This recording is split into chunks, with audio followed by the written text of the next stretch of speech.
시간 함께 오늘 우리에게 주신 말씀 누가복음 3장 15절부터 20절까지 함께 교독합니다. 누가복음 3장 15절부터 20절입니다. 제가 먼저 15절 읽겠습니다.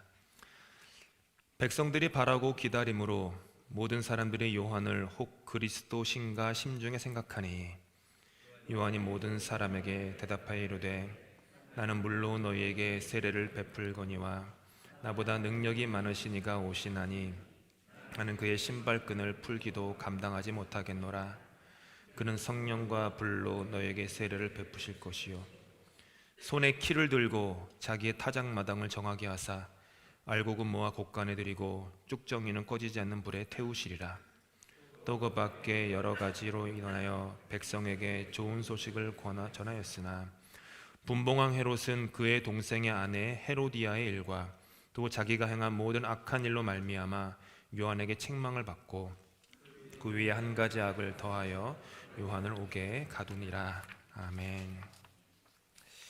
이번 주 설교 준비를 위해서 타미페이의 눈이라고 하는 그 영화를 보았습니다. 보신 분들이 거의 없으실 거예요. 실화입니다. 엄격한 기독교 가정에서 자란 타미페이가 있었는데 주보가 떨어져서 잠시만요. 주변에 이렇게 뭐가 혼잡하면 집중이 안 돼가지고 주워야 돼요. 엄격한 기독 가정에서 자란 타미페이는요, 신앙심이 어릴 때부터 무척 투철했습니다.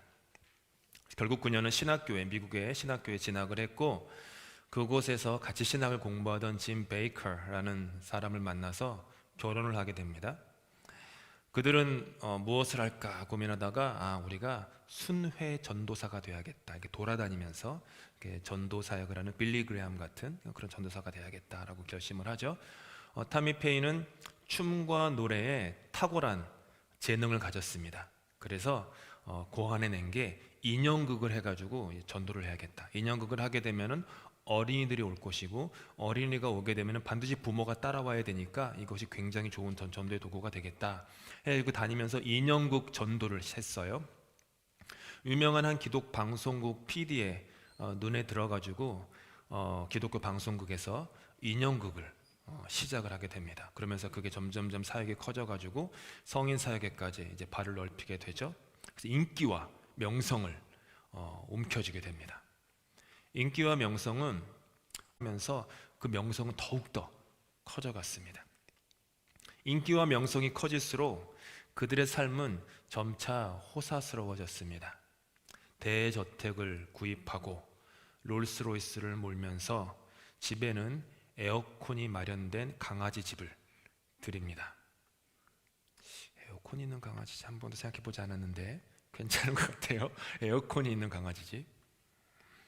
딸이 못마땅한 타미의 어머니가 그녀에게 말합니다. 하나님의 일로 돈을 벌려고 해서는 안 돼. 그런데 인기와 명성에 사로잡힌 그들에게 브레이크는 없었습니다. 그리고 그들은 불륜과 사기 혐의로 일순간에 몰락합니다. 남편 짐은 20건이 넘는 혐의에 유죄 판결을 받고 8년간의 옥살이를 하고 아내 타미는 이혼을 한 후에 전 재산을 잃고 초라한 말년을 보냅니다. 영화에서 이 타미가 노래를 불러요. 노래 중에 유명한 노래가 한국어로 번역하면 예수님은 나를 높이 저 높이 데려다 주네 라고 하는 higher higher 막 이렇게 노래를 불러요. 그들에게 그 높이라고 하는 것은 하나님을 향한 소망과 감사가 높아지는 게 아니라 인기와 명성이 높아지는 높이였던 것이죠. 세례 요한은 타미페이나 짐 베이커보다도 훨씬 더 인기가 많았습니다. 명성이 자자해서 모든 지역에서 세례 요한을 보려고 모여들었어요. 그와 말 한번 섞어 보려고 줄을 섰는데 막 뱀처럼 굽이굽이 길게 줄이 늘어서 있었죠. 세례 요한을 그들이 오랫도록 오래도록 대망하던 메시아라고 믿었던 사람들의 기대는요, 하늘 높은 줄 모르고 찌르고 있었습니다. 이제 모든 것은요, 세례 요한의 입술에 달려 있었어요. 그냥 딱 한마디 말만 하면 돼요. 딱 한마디 말. 딱 한마디 말만 하면 이 세상의 모든 권세와 명예와 부와 이런 모든 것들은 모든 것을 얻기는요, 식은 죽 먹기보다 쉬운 일이 됐어요. 그 딱 한마디 말이 뭘까요? 맞습니다. 나는 somebody입니다. 그 말 한마디면 되는 거예요. 나는 somebody입니다. 그런데 요한은 자신을 우러러보는 초롱초롱한 눈망울을 가졌던 사람들에게 오늘 본문에 보니까 다음과 같이 말합니다. 제가 세 번역으로 읽겠습니다. 나는 여러분에게 물로 세례를 주지만 나보다 더 능력 있는 분이 오실 터인데 나는 그의 신발끈을 풀어드릴 자격도 없소. 그는 여러분에게 성령과 불로 세례를 주실 것이요. 여기서 자격이라고 번역된 헬라어 히카노스가 넉넉하다, 적당하다라는 뜻이에요. 즉 지금 세례 요한은 나는 예수님의 신발끈조차 풀어드리기에 넉넉하지도 적당하지도 못한 사람입니다 라는 얘기를 하기 때문에 자격이 없소라고 하는 말이 저는 더 마음에 드는 번역입니다. 신발끈에 대한 요한의 대답은 그가 어떤 영성의 사람이었는지를 우리에게 매우 잘 보여줍니다. 당시의 사람들은 맨발로 다니거나 샌들을 신고 다녔어요. 그래서 실내에 들어가거나 예배 때나 장례가 있어가지고 애곡을 할 때나 혹은 금식을 할 때면은요, 샌들을 벗었어요. 노예가 있었는데 노예는 주인의 샌들을 묶거나 풀어주며 필요가 없을 때는 그 샌들을 집으로 가져가는 일을 맡았어요. 특별히 주인이나 주인의 방문객들이 찾아오면 신발을 풀고 묶어주며 깨끗하게 관리하는 것은 그 노예들 중에서도 가장 낮은 노예가 해야만 하는 의무였어요. 요한은 지금 세상 모든 사람들의 인기와 명성이 자기에게 모아지고 있는 이때에, 어떻게 보면 인생의 클라이막스인 이때에 예수의 발에 신기운 신발끈조차 나는 풀어드릴 자격이 없습니다 라고 말하고 있는 거예요. 이 얘기 뭐냐 하면 예수 앞에서 나는 압도적으로 무가치한 사람입니다, 이 고백을 하고 있는 거예요. 교회가 무엇일까요? 교회는 자격 없는 사람들의 모임입니다. 자격을 주장하면 주장할수록 교회는 언제나 교회의 본질을 잃어버립니다. 교회의 존재 목적은 하나예요. 오직 한 분, 예수 그리스도의 십자가 은혜가 교회가 존재하는 이유이기 때문에 자격이 높아질수록 교회에는 은혜가 사라져요. 마찬가지로 우리 인생도요, 자격을 추구하는 만큼 인생에는 은혜가 사라져요. 자격이 뭐냐 하면 예수 그리스도의 십자가 은혜를 갉아먹는 기생충과 같은 존재예요. 스몰 자격이란 기생충이 속에서 올라올 때마다 그거를 깨닫고 십자가 앞에 나아가야 돼요. 안 그러면 인기와 명성은 사람들의 인정과 박수갈채는 받을지 몰라도 우리의 영혼은 다 망가져요. 교회도 마찬가지죠. 주님께서 당신을 따르던 사람들에게 진리의 말씀을 하셨어요. 이 말씀을 굉장히 중요하게 생각해야 합니다. 함께 읽겠습니다. 시작. 이와 같이 너희도 명령받은 것을 다 행한 후에 이르기를 우리는 무익한 종이라 우리가 하여야 할 일을 한 것뿐이라 할지니라. 저와 여러분은 자격 없는 사람들, 그저 하여야 할 일을 할 뿐인 그런 사람들입니다. 중고등부 시절에 예수 그리스도의 십자가 은혜를 깊이 경험하였습니다. 전에 나눠드린 것처럼 대학생이 돼가지고 주일에 봉사를 많이 했어요. 아침에 7, 8시에 교회를 가면 보통 한 12시간 정도 교회에 있다가 지금 보면 돌아보면은 전도사님보다 더 오래 있었어요 교회. 그런데 주일 예배, 일부 예배, 일부 예배 이제 교사를 하니까 일부 예배 드리고 2부 예배 때 교사를 하고 그 다음에 또 다른 봉사 일을 하고 또 오후 예배도 있었고 저녁 예배도 있었어요. 왜 그랬는지 모르지만 아무튼 그랬어요. 근데 제게 주어진 중요한 사역이 뭐였냐 하면 주일 봉사 외에 목요일마다 그 찬양 사역을 했었습니다. 목요일마다 아시는 분은 아시겠지만 드럼을 연주했어요. 드럼을 연주하고 제가 제일 어렸는데도 그 찬양 그 전체 팀의 장을 맡게 됐어요. 대학교 2학년 때 장을 시키더라고요. 선배들이 자기들이 하기 싫어서 시킨 거겠지만 아무튼 그래서 장을 맡아가지고 뭐 여러 가지 일을 했죠. 뭐 감옥에도 가고 군부대도 가고 시골 농활 활동도 하고 매주마다 찬양 사역을 하고 전도 사역을 하고 뭐 지하철역에 가가지고 기타 치면서 전도하는 것도 많이 했어요. 한강변도 나가가지고 전도도 하고 뭐 사형리를 아십니까? 이것도 하고 뭐 별거 다 했죠. 지금 하라고 하면 못할 것 같은데 그땐 그랬어요. 근데 그 사역의 모든 기간 중에 제게 가장 행복했던 시간은 따로 있었어요. 그게 뭐냐 하면 매주 목요일 7시 정도에 찬양 예배가 시작이 되는데 그 집회 4-5시간 전에 홀로 교회 갔어요. 홀로 교회 가서 예배당 바닥을 쓸고 물걸레 청소를 한 후에 악기실을 정리하고 부족한 드럼 연습을 하고 기도하는 찬양 단원들은 전혀 몰랐죠. 근데 그 시간이 가장 행복했어요. 바닥을 쓸면서 찬양을 많이 하고 바닥을 쓸면서 주님 은혜 너무 감사해가지고 울었던 기억이 지금도 생생해요. 그 어린 마음에 대학생이면 뭐 어리죠. 그 어린 마음에 하여야 할 일을 한 것뿐이라고 하는 그 무익한 종이었다라고 하는 은혜가 있었던 것 같아요. 2000년부터 2016년까지 짧지 않은 시간 동안에 토론토 대학교 에베네셀에서 사역을 했습니다. 그때도 또 매주 목요일이었어요. 저한테 목요일이 좀 특별하네요. 매주 목요일이었어요. 매주 목요일마다 설교를 했어요. 주중에는 제자훈련도 했어요. 시키지도 않았지만 성경 공부도 많이 했고 수양회에서도 매번 가서 말씀을 전하고 대학생들 신방을 하면서 밥도 참 많이 샀어요. 돈도 별로 없었는데 매년마다 몇천 불씩 그냥 떼어놨었어요. 청년들을 위해서 써야 되는 밥값과 차값이다라고 해가지고 그렇게 떼어놨어요. 왜냐면 주지 않으니까 그냥 떼어놨었어요. 그리고 살았어요. 16년을. 근데 그 16년 동안 단 1센트도 받지 않았어요. 단 1센트도. 베푸는 자나 베품을 받는 자나 오직 모두 예수 사랑에 비쳤다라는 마음이 있었죠. 그런데 그거 아세요? 마음 안에서 제 얘기를 하는 이유는 여러분 오해하시면 안 돼요. 이거를 제가 뭐 자랑하는 게 아니라 제 안에 있는 영적인 씨름에 대해서 여러분에게 다른 분 얘기하면 신뢰가 되니까 제 얘기를 하려고 그냥 갖고 온 거예요. 마음 안에서 은혜가 줄어드니까 자격을 추구하게 되더라고요.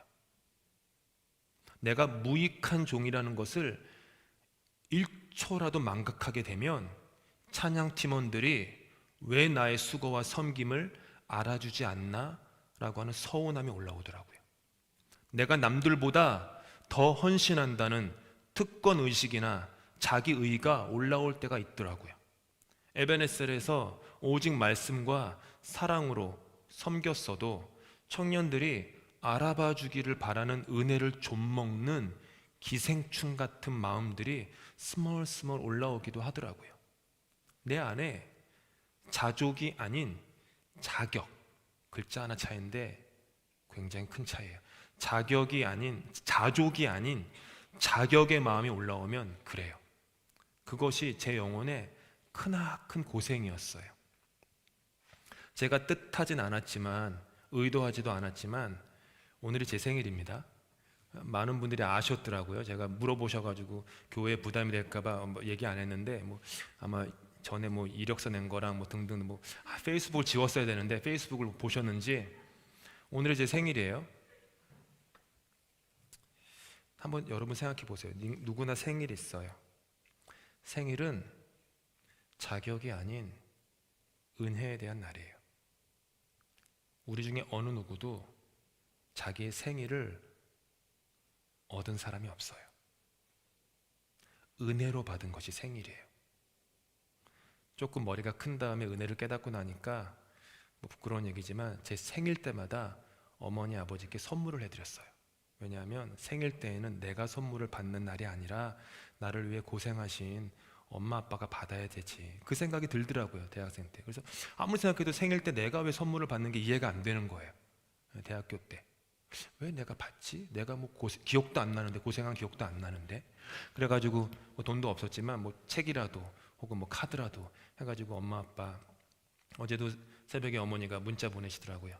너의 하나님 여호와가 너의 가운데 계시네. 그가 너를 지키실 전능자시라. 동희야, 너 생각하는데 오늘 너 생일인데, 너 생각하는데 이 마음이 엄마 안에 너무 강하게 들었어. 생일 축하해. 또 인사드렸죠. 감사하다고, 낳아주셔서 감사하고 길러주셔서 감사하다고. 생일은 그런 거예요. 그러니까 자녀가 되는 것은 자녀의 자격이 있지 않잖아요. 부모에게 있는 거잖아요. 부모 덕분에 자녀가 되는 거죠. 그게 은혜예요. 전에 교회 사역할 때에도 설교문에 없는 내용을 이렇게 자꾸 하면 안 되는데, 부목사 시절에 어른들 이렇게 뭐 성경 공부 인도하고 하게 되면 가끔 이제 자주 뷔페가 이렇게 음식이 이렇게 했어요. 그러면 저보다 2배에서 2.5배는 적어도 많으신 권사님, 장로님, 집사님들이 우리 손 목사님 먼저 드셔야죠 하면서 맨날 저를 제일 앞에 세우셨어요. 여기도 그러시죠? 그때마다 그분들께 한 번도 얘기 안 해도 속으로 늘 다짐했어요. 당연하게 생각하지 말자. 내가 뭐라고, 목사라는 타이틀 하나 때문에 나보다 인생을 2~3배 사신 분들이 나를 앞세워서 먼저 식사하시라고 권하시는데 내가 잘난 거 없다. 절대로 착각하지 말아라. 속으로 맨날 그때마다 또 생각하고 늘 다짐했어요. 내 마음 무너지지 않게. 자격을 추구하지 않으려고 늘 나는 자격 없는 사람이지, 무익한 종이지, 내가 절대로 사람들이 나를 뭐라고 된다고 높여준다고 교회 안에서 성 안의 장수처럼 살아서는 안 되지, 그런 마음 늘 있었어요. 늘 있는 이유는 제 인간적인 욕심이 그것과 결이 다르기 때문이에요. 싸워야 되는 거예요, 매 순간. 바울은요, 사울이었을 때 자격을 욕망하던 사람이었습니다. 자격을 욕망하였기 때문에 범사에 불만으로 가득했어요. 자격을 욕망하였기에 비교와 경쟁, 시기와 질투로 인생이 그냥 꽉 차 있었어요. 결국에는 자기 스스로 의롭다고 하는 자기의에 빠져 있었죠. 그래서 자격이 없다고 판단되는 사람들에게 고통을 주는데 자기 인생을 그냥 다 바쳤어요. 그래서 그에게 은혜로 찾아가신 예수님이 하신 첫 말씀이 이거였습니다. 사울아, 사울아, 가시채를 뒷발질하기가 내게 고생이구나. 가시채는 옛날에 한국의 농촌 생활을 하신 분들은 아실지 모르지만, 소를 몰 때 소가 밭에서 제 길로 가게끔 뒤에서 찌르는 도구예요. 근데 소는 자신을 찌르는 그 가시채가 싫어가지고 이제 발길로 이렇게 막 차는 거예요. 근데 차면 찰수록 또 찔려가지고 또 아프죠. 바울은 자신의 발로 가시채를 차면서 살았던 고생의 사람이었다라는 거죠. 그래서 가시채 말씀 바로 앞에 예수님께서 이렇게 말씀하세요. 사울아, 사울아, 네가 어찌하여 나를 박해하느냐. 박해란 단어의 뜻은요, 벌의 침처럼 누군가를 쏘는 거예요. 자격을 추구하던 바울은 그리스도를 날카로운 침으로 아프게 했어요. 자격을 추구하던 바울은 다른 사람을 날카로운 침으로 아프게 한 거예요. 결국 그것은 날카로운 침으로 자기를 찌르는 스스로의 고생이 되었어요. 은혜 안에서 오는 자족이 없었기 때문에 자격을 욕망하며 인생을 허비하면서 살았던 거죠. 저와 여러분도 가시채를 뒷발질하며 인생을 살아갑니다. 자격을 구하는 타인을 알아보기는 쉽지만 내 안에 숨겨져 있는 그 자격, 인타이틀먼트, 이걸요 알아차리기가 쉽지가 않아요. 알아차리는 법 알려드려요? 자주 불만을 느끼십니까? 그러면 그런 거예요. 타인이 받은 축복에 대해서 시기와 질투의 마음이 올라오세요? 안에 자격이 있는 거예요. 자격의 마음이. 여러분의 인생이 실망스러우십니까? 신실하신 하나님의 공급하심이 의심스러우십니까? 타인에 비해 여러분의 삶이 못하다고 느껴지십니까? 남보다 내가 더 봉사한다고 느껴지십니까? 그 안에 자격이 올라오는 거예요. 그냥 두시면 큰일 납니다. 고생도 이런 고생이 없어요. 고생에 열매가 있으면 좋죠. 근데 이런 고생은요, 허무한 고생이에요. 열매가 없는. 내게 임한 예수의 은혜를 깨닫지 못하니까 자족하지 못하게 됩니다. 자족하지 못하게 되니까 내 옆에 사람들을 자꾸 찔러요. 말로 찌르고 마음으로 찔러요. 근데 더 나쁜 건 뭐냐 하면 나를 유일하게 사랑하는 그 사람들을 내가 찔러요. 자꾸 내 아내를, 내 남편을, 내 부모를, 내 자녀를 자꾸 찔러요. 벌의 침처럼 찌르고 또 찌르죠. 자꾸만 나를 다른 사람들에게 증명하려고 해요. 내 삶 괜찮아, 나 당신보다 옳아, 내가 더 좋은 걸 선택했어 라고 하는 거 자꾸 증명하려고 해요. 자꾸 자식에게도 증명하려고 해요. 아빠가 옳아, 엄마가 옳아, 이런 거. 자녀들도 그런 부모 밑에 자라다 보면 계속해서 마음의 평안과 자유가 없이 엄마 아빠한테 인정받기 위해서 자꾸 자격을 증명하려고 인생을 살아요. 가시채를 찌르기가 고생도 이만저만 고생이 아닌 삶을 살아가는 거죠. 이게 결국 뭔지 아세요? 테러 행위예요. 테러 행위예요. 나 자신을 벌의 침으로 난도질하는 내 스스로 나에게 테러 행위를 가하는 거예요. 주님은 말씀하세요. 가시채를 뒷발질하기가 네게 고생이니라. 가시채를 뒷발질하기가 네게 고생이구나. 사랑하는 교우 여러분, 저와 여러분은 주님의 신발끈을 풀어드릴 자격이 없는 사람들입니다. 우리는 그저 해야 할 일을 한 것뿐인 무익한 종들입니다. 우리는 자격이 없어요. 우리 삶에는 은혜만 있어요. 언젠가 우리의 코끝에서 호흡이 멈추고 우리의 육체가 흙으로 돌아갈 때 저와 여러분에게 남겨지는 유일한 것은 자격이 아니라 은혜입니다. 우리에게 주어진 이 삶의 분량을 남겨진 몇 번의 호흡만큼 인생을 살아가는 동안에도 우리에게 주어진 것은 오직 은혜뿐이에요. 여러분이 잘 아시는 탕자의 비유에서 둘째 아들이 탕자가 되었던 것은 그가 세상에 정욕을 추구했기 때문이 아니라 자기에게 자격이 있다라는 마음이 틈탔을 때 둘째 아들이 탕자가 되었어요. 그리고 그 탕자가 다시 아버지의 자녀로 회복됐을 때는 은혜를 깨달았을 때예요. 그가 스스로 이렇게 얘기해요. 나는 더 이상 아버지의 아들이라고 불릴 뭐라고요? 자격이 없으니 나를 뭐래요? 품꾼의 하나로 삼아 주십시오. 다른 말로 하면 나는 무익한 사람입니다 라는 얘기예요. 아까 예화에서 얘기했지만 자녀의 자격은 절대로 자녀에게서 오지 않습니다. 자녀의 자격은 부모에게서 오는 거예요. 우리가 아니라 주님이 우리를 먼저 사랑하셨습니다. 우리가 아니라 주님이 우리를 불러주셨어요.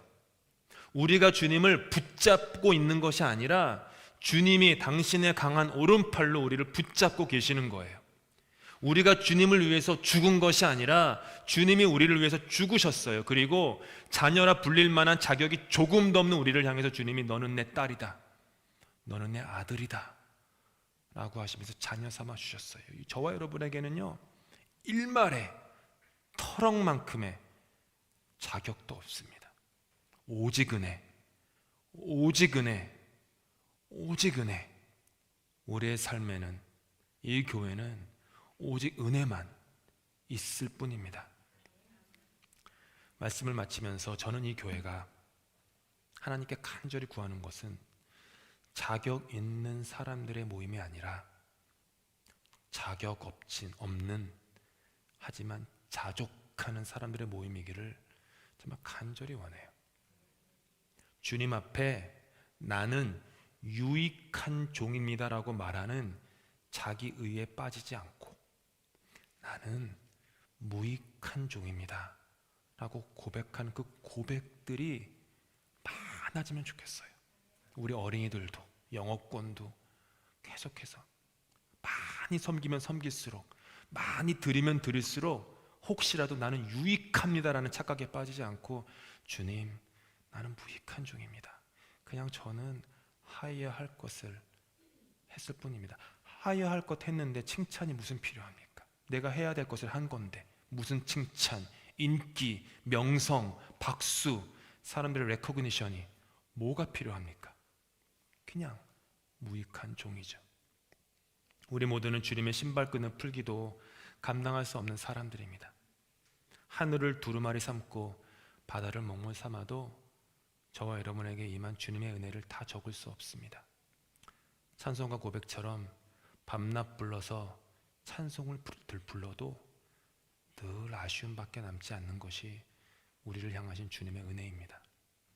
주님 위해서 행여나 우리가 우리 몸에 있는 모든 피를 다 흘린다고 하여도 우리를 위한 주님의 피 한 방울만도 못한 것이 우리의 피입니다. 주님으로부터 명령받은 것을 행할 뿐이니 자격은 없습니다. 저 여러분, 우리의 삶 속에서 아무쪼록 오직 예수의 은혜, 오직 예수의 은혜, 예수의 은혜로만 가득하시길 바랍니다. 자격의 마음이 올라오실 때마다 십자가 앞에 나아가 그 짐을 풀으실 수 있기를 예수님의 이름으로 기도합니다.